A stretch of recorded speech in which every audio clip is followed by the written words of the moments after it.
Padre, la pregunta que yo tengo es relacionada a algo que está pasando aquí en Tijuana. Ah, hay unos sacerdotes que son sacerdotes, van a ser sacerdotes toda la vida, que ya están excomulgados de la arquidiócesis y ya están boletinados por todo el país. Estos sacerdotes ya tienen su propia iglesia con su AR, pero siguen diciéndose católicos. Ya no están en la iglesia católica. Casi la mitad de Tijuana sacerdotal conoce sus nombres, pienso que hasta todos. Entonces ellos siguen oficiando misas exactamente como la Santa Madre Iglesia Católica y siguen confirmando, haciendo matrimonios, primeras comuniones y bautismos. ¿Qué podemos hacer en estos casos? ¿Qué deberíamos de hacer? ¿O qué puede hacer el clero? ¿Qué puede hacer alguien? Es lo que a mí me interesa, que ahora siguen engañando, no diciendo que ellos no son católicos, sino se visten como usted, se visten como un sacerdote. No tenían a obispos, ahorita uno de ellos ya se hizo obispo. No le voy a dar los nombres, pero sí los sacerdotes ya saben a quién me refiero, a quiénes me refiero. Entonces, yo quisiera saber qué va a pasar con los hermanos, porque la fe de bautismo no tiene el sello de la arquidiócesis, de los matrimonios. Las primeras comuniones las hacen en 2 meses, todo para que no caigan en esos garlitos, hermanos. Pero yo quisiera escuchar de Padre Toro qué va a pasar. Gracias. Bueno, lo que va a pasar es lo que ahí dice el Espíritu Santo. En los postreros tiempos, algunos renegarán de la fe, apostatarán de la fe. Y incluso sacerdotes lo pueden hacer. Eso está escrito. Entonces, ¿qué tenemos que hacer? Pues simplemente los sacerdotes y los laicos tener clara la doctrina de la iglesia, lo que enseñó Cristo. Cristo es la cabeza y la iglesia es su cuerpo. ¿Y qué pasa si usted se corta un brazo y lo pone allá en la cocina, lo deja en la cocina? ¿Qué va a pasar con ese brazo? Si se saca un ojo y lo deja por allá tirado en el cuarto, ¿qué va a pasar con ese ojo? Pertenece a un cuerpo, pero cuando se sale del cuerpo muere. Muere. No tiene vida. Jesús también lo dibujó de otra manera, lo dibujó: yo soy la vid, ustedes los sarmientos. Y así como el sarmiento está unido a la vid, ustedes tienen que estar unidos a mí, porque sin mí nada podéis hacer. ¿Y cuál es el Cristo total? Cuerpo y cabeza. El Cristo total no es solo la cabeza. La iglesia es el cuerpo de Cristo. Y yo tengo que estar unido a Cristo estando unido a la cabeza. Así está escrito en Colosenses 1:18. En Colosenses 1:18 está escrito que Cristo es la cabeza y la iglesia es su cuerpo. El Cristo total no es solo la cabeza. El Cristo total es cabeza y cuerpo. Si yo me salgo de ese cuerpo, ¿qué pasa? Escuche. Y Él es la cabeza del cuerpo, es decir, de la iglesia. Él es la cabeza del cuerpo, es decir, de la iglesia.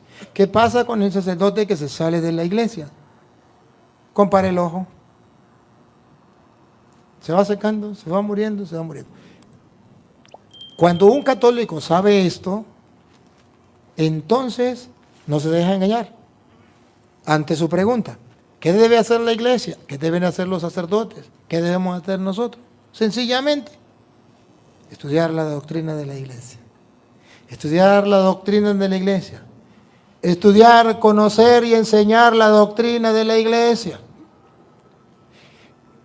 Porque no podemos pelear con ellos, hay libertad de culto.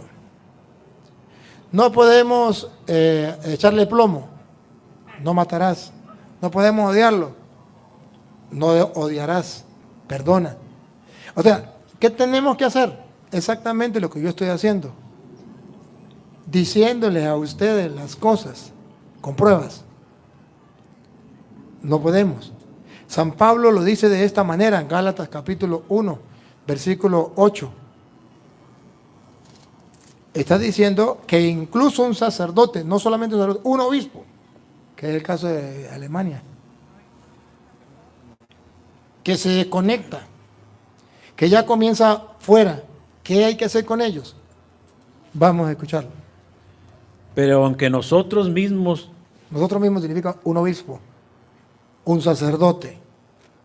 Ahí está el ejemplo de lo que usted está diciendo, y los obispos alemanes, algunos de los obispos alemanes. Pero aunque nosotros mismos o un ángel del cielo viniese a evangelizarlos en forma diversa, o como lo hemos hecho nosotros, yo les digo, fuera con él. Eso es lo que tenemos que hacer, enseñarle al pueblo que con esa gente fuera. O sea, ya no es faltarles el respeto, no es odiarlos, sino decirle, yo no puedo estar unido a él. En la doctrina que ellos enseñan, lo que ellos, los ritos que ellos están dando, no, fuera con él. ¿Qué más? Se lo dijimos antes y de nuevo se lo repito. Si alguno viene con un evangelio que no es el que ustedes recibieron, maldito sea. Bárbaro. No solamente fuera con él, sino de parte de Dios, maldito sea. Muere. Se desconectó de lo que es la iglesia. Maldito sea. Ahí es donde yo les digo al pueblo cristiano, a los sacerdotes y a los laicos. Advertencia, advertencia, cuidado. Ahí es donde yo les digo, es necesario estudiar la doctrina de la Santa Iglesia sustentada en la palabra de Dios, porque antes teníamos que trabajar con lo de afuera, evitar que nos atacaran de afuera. Ahora no, ahora los ataques vienen de dentro, obispos, sacerdotes, como él lo está diciendo. Y se salen y van y hacen creerle a la gente. Y como la gente los conoció cuando estaban dentro de la iglesia, pues la gente dice, yo lo conocí, estaba dentro de la iglesia, ese sacerdote. Sí, pero está unido a la iglesia o ya se desconectó del cuerpo. Si ya se desconectó del cuerpo, no puede ir con él porque muere junto con él. Tiene que estar vivo, unido al cuerpo. Si no le explicamos esto a la gente, entonces la gente va a decir eso es lo mismo. Además, ese fue el que me casó a mí, ese fue el que me bautizó a mí qué me importa. Lo importante es, ¿está unido o se separó del cuerpo? Esto es lo que importa. Es un error, la gente que va a confesarse con ellos está cometiendo un error, los que van a la misa con ellos están cometiendo un error, los que se casan, bautizan con ellos, están cometiendo un error, no es correcto, deben corregirse. Mucha estima, si los aman, no dejen de amarlo, no dejen de amarlo. Siguen siendo hijos de Dios, siguen siendo personas, además son sacerdotes hasta la eternidad, solo que no pueden ejercer ese ministerio. ¿Quieren ayudarlo? ¿Quieren llevarle un plato de comida? Llévenle un plato de comida. ¿Están enfermos? ¿Quieren llevarle la medicina? Llévenle medicina. Tiéndele la mano, son seres humanos, son hijos de Dios. Pero en cuanto a lo que es la doctrina, en cuanto a lo que es el culto que ellos ya ofrecen, fuera con él. Fuera con él. En ese caso, si lo tenemos claro, no hay ningún problema. El problema es la ignorancia del pueblo y queremos hacer algo, pero no hacemos lo que tenemos que hacer. Y lo que tenemos que hacer es adoctrinar al pueblo, iluminar al pueblo con la palabra de Dios para que el pueblo esté claro y sepa cómo actuar ante esas circunstancias. No hay ningún problema. Solo tenemos que saber qué tenemos que hacer. Amarlos como cualquier persona, pero ya no pertenecen a la iglesia. Por tanto, yo no debo acudir a su culto.